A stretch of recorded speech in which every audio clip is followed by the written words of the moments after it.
Hello everyone, welcome to Rob's Rogues and the Batman universe, and today we're taking a look at my final figure from the Farewell Mattel series that I've been doing. It's the very first figure from the DC Universe Classics line. It's kind of funny, we began with Damian, the very last figure, and now we're ending with his father.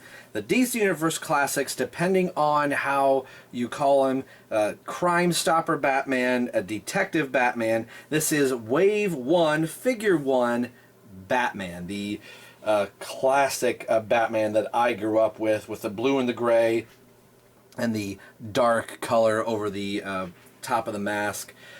This was the other figure I picked up at Ohio Comic-Con 2 years ago. Was one that I was really wanting to get reviewed, but just never got around to doing it. And again, like I said, it's because I was waiting for Damian to be released.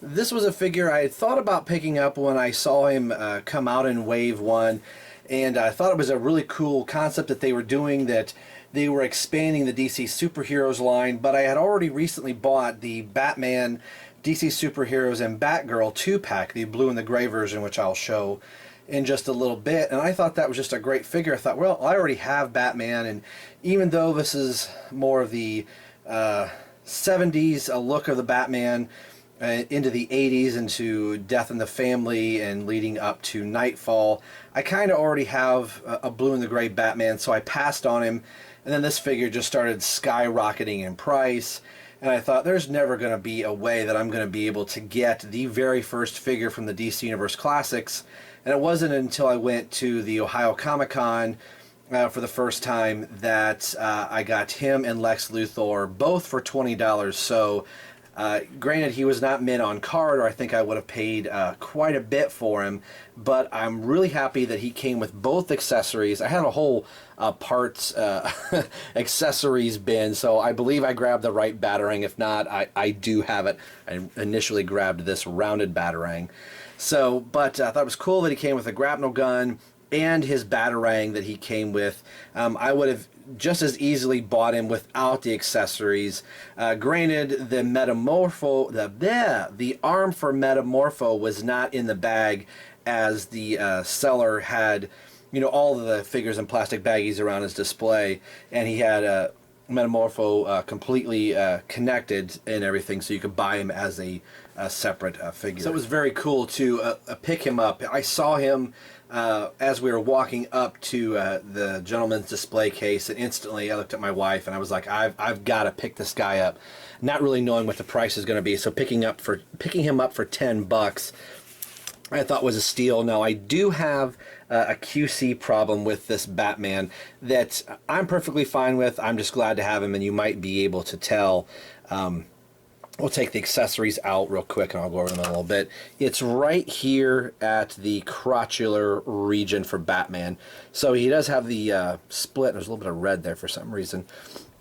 But the leg doesn't want to go firmly back into place here, which I'm fine with. So it's not as a tight fit here, so there must have been something wrong with it. So maybe that's why he was $10. Again, I don't care. This guy still goes for a good pretty penny on eBay and other places that you can, you know, buy them. And if you see people selling their DCUC collection, this guy is still up there in price.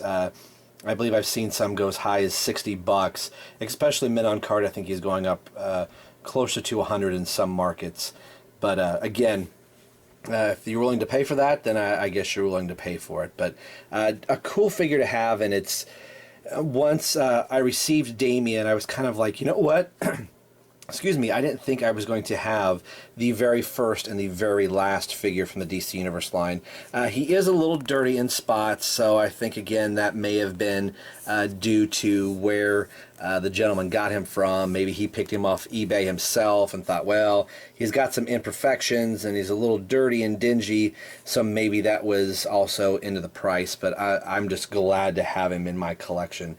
And really cool, this just reminds me of being a kid at 6 or 7 years and just getting into Batman, seeing him on Challenge of the Super Friends and the New Adventures of Batman and the Super Friends Hour and all those cartoons, and seeing The Jim Aparo drawn Batman was one of my first Batmans that I was introduced to, and he looked like this. So this takes me right back to my childhood and why this DC Universe Classics line was so very cool at the very beginning.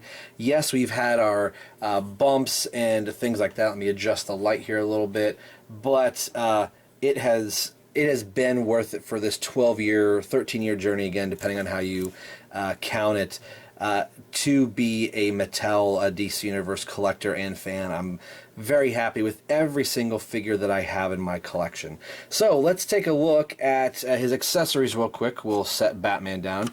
He comes with 2 accessories. Comes with the grapple gun, which I thought was cool. It's not a real long string, but one that you could hang on something, and Batman does hold on to this very well in either hand.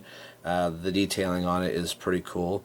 Again, as we would go through the line of detailing, sometimes we get less and less on the accessories, and then sometimes they wouldn't come with the accessories that they probably should have.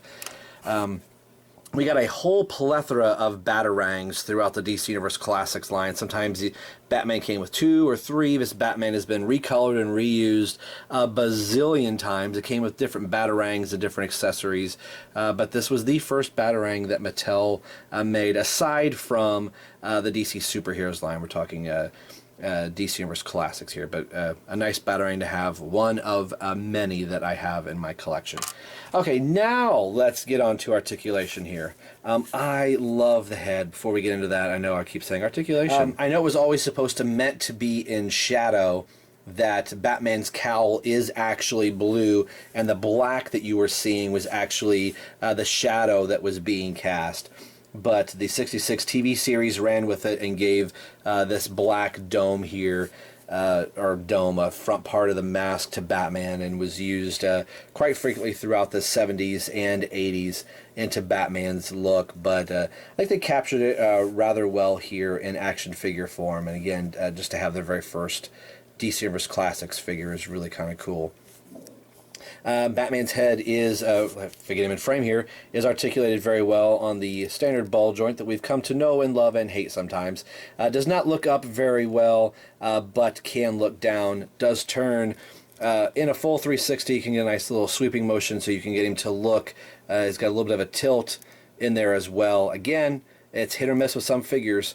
Some have great articulation, some don't. See, now there it is again. It must be in...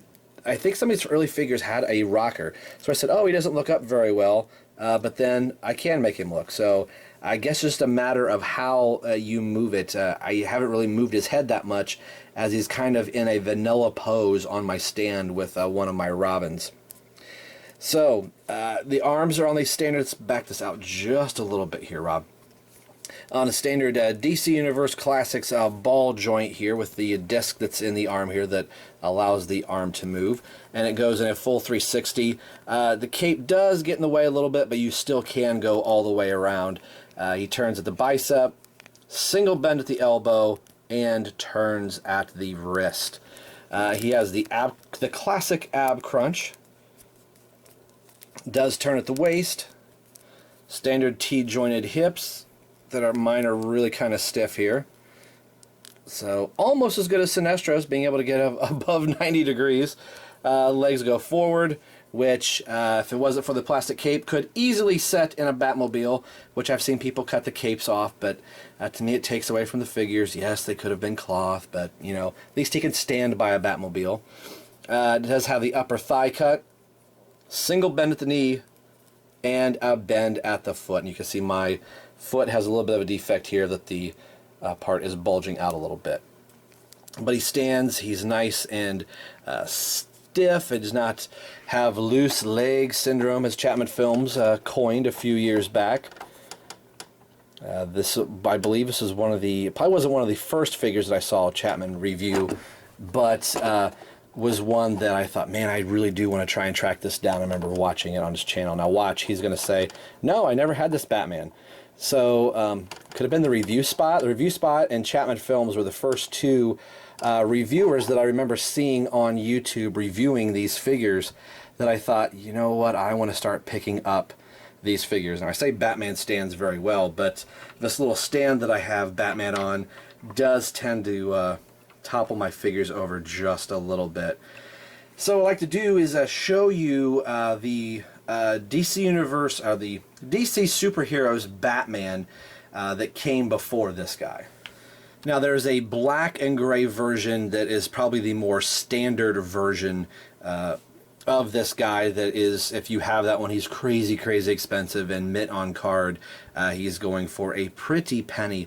But I've always kind of been partial to the blue and gray Batman, and I believe we're getting a blue and gray-ish Batman in Batman vs. Superman. I'm excited about it. No more black-suited Batman. But some people refer to this as the Hush Batman, because gone is the oval the time Hush came around, and you have the more of the traditional black bat. And you see in this the black that they did some of the shading in Batman's face to kind of get away from the black that's on there. I've been asked to do a review of this guy, and I have yet to do it. So at the end of this video, I'll kind of bring up my next part. But I wanted you to see this Batman together. Again, very cool, but still you could see where Mattel started with, and then they kind of morphed into less detail and kind of got into some different articulation, and their scale kind of changed a little bit. This is the Robin that I have Batman standing with. On the front part of my shelf, I have all my Batman and Robins kind of in line with the Robin in front of the Batman that he's with. I have the Batman Legacy with the smiling Batman that's more of the kind of the 60s Batman, and he is standing with the Wave 16 smiling Dick Grayson. So I thought, well, we're kind of going down the line here. Some people will say this is more of the classic Dick Grayson look, but the way his hair is, it kind of reminds me of Jason Todd, so some of us have said that this is our Jason Todd Robin. So I've got a Bruce Wayne Batman and Jason Todd Robin in my line of figures, and these two look, I think, really good together. And here we are, the first and the last from DC Universe Classics. Again, I know it's a signature series, but it's basically the DC Universe Classics. Even though they're from two different eras, it's kind of cool to see the two figures here from where we began with DC Universe Classics and where we ended with DC Universe Classics. And there's a good 12 to 13 year span between these two figures, so I just kind of wanted to bring these two up. Final thoughts on this guy. A great first figure for DC Universe Classics to come out with. I remember seeing this first wave in the store and kind of him hawing about it. I thought, well, I already have a Batman. I don't need another one. And then it's like that first taste of that thing, that drug or that pop or that candy bar that gets you going, okay, I want another one. I want another one. It was like DC Universe Classics was like crack for a lot of us. It was our doorway and our gateway into this ever-growing line that Mattel came out with. And are we happy that it ended on the note that it ended? No. But to look back at my collection of figures and go, this was a fun ride. And I didn't start collecting DC Universe Classics figures until Wave 16. So I had a lot of catching up to do on both sides of the line, that we were getting close to the end of the DC Universe Classics line by the time I got in. So there were a few figures I missed here or there, but I was able to get representations in the DC Universe Classics style, be it Legacy or Unlimited or Young Justice, somewhere. I thought, good, at least have a representation from this line. Well, we've come to the end of my DC Universe Classics set of reviews here. The reviews will continue on in the Mattel theme. I have some Batman 66 figures, the Batmobile, and a few other Mattel-related figures. So the Mattel reviews are going to go on for a little bit. I have not reviewed every single figure on the channel. I picked up Wave 16, but I never actually reviewed any of the Wave 16 figures. It wasn't until a little bit later, I think getting into 17 and 18, that I actually started reviewing DC Universe Classics line. I know Kyle Rayner, I have never reviewed. I have him. I'm going to show, after I finish doing this Mattel series, Beyond here, once we get after the 66 figures, I will show you all of my DC Universe Classics figures. So I think I will have everything in the playlist correctly that you could watch all of my DC Universe Classics figures in a playlist if you choose to do so. And you may look and go, well, hey, you had this figure in your collection, but you never actually reviewed him. Can you do that? And yes, I will. I apologize, this cough just won't stop. So if you do see some at the tail end of this series that I'm doing, once I have all the figures in collection, if you are kind of like, hey, I kind of miss seeing some DC Universe Classics reviews, let me know, and I will go back through and review some that maybe I've never reviewed before.